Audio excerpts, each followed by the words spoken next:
ओम सीतारामम वंदे राजा रामम। सबसे पहले समाचार सिटी 24 के सभी दर्शकों को मेरा प्यार भरा राधे राधे। और आज हम चर्चा करेंगे सनातन धर्म के मुख्य रूप से जो पर्व है देवोत्थान एकादशी। देवोत्थान एकादशी हमारे यहाँ एक विशेष पर्व माना गया है। एक होती है हरि शयनी एकादशी। उस दिन भगवान श्री हरि शयन करते हैं।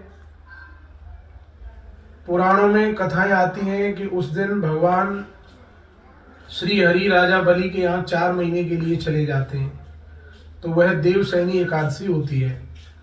और जब भगवान श्री हरि 4 महीने के लिए राजा बलि के यहाँ चले जाते हैं, तब हमारे यहाँ 16 संस्कारों में केवल जन्म, नामकरण, अंतिम गर्भाधान, बस ये 3-4 संस्कार ही किए जाते हैं। बाकी सभी संस्कार हमारे यहाँ नहीं होते हैं। 4 महीने बाद जब भगवान श्री हरि राजा बलि के यहाँ से और जब वैकुंठ में आते हैं, तब हमारे यहाँ ये सभी संस्कार किए जाते हैं। ऐसा माना गया है कि उस दिन भगवान श्री हरि अपने स्थान पर आकर के विराजमान होते हैं, तो उसी का नाम देवोत्थान एकादशी कहा गया है।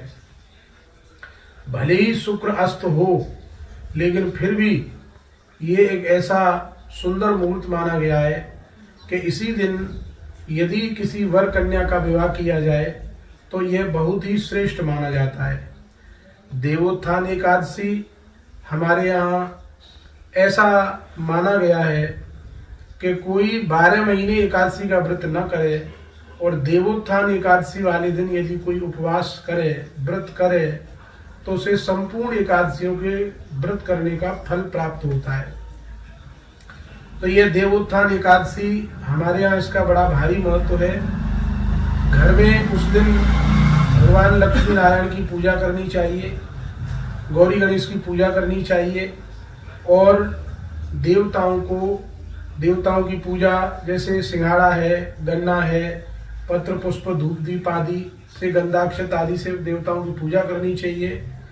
और उसके बाद में देवताओं को जगाने के लिए सुंदर सुंदर गीत गाने चाहिए। सौभाग्यवती स्त्रियों के द्वारा देवताओं की पूजा होती है, और उसी दिन हमारे घर में नारायण का वास होता है। दरिद्र नारायण उस दिन घर से निकलकर बाहर जाते हैं। तो इस प्रकार से हमारे यहाँ हरि शयनी एकादशी से लेकर 4 महीने ये सारी क्रियाएं, संस्कार आदि की बंद हो जाती हैं। लेकिन देवोत्थान एकादशी के दिन भगवान श्री हरि पुनः अपने स्थान पर विराजमान होते हैं। ऐसी हमारी पुराणों की मान्यता है। राजा बलि को भगवान ने वरदान दिया था कि मैं तेरे यहाँ 4 महीने, भगवान नारायण जाकर राजा बलि के द्वार पर बैठते हैं और फिर यहाँ आकर के सब देवताओं के द्वारा भगवान पूजित होते हैं। तो यह देवोत्थान एकादशी का जो पर्व है वह 23 नवंबर 2023 को हम सब लोग मनाएंगे। उसी दिन भगवान की पूजा होगी, उसी दिन एकादशी का भी व्रत रखा जाएगा। इसी के साथ सभी भक्त श्रद्धालुओं को जय श्री राधे।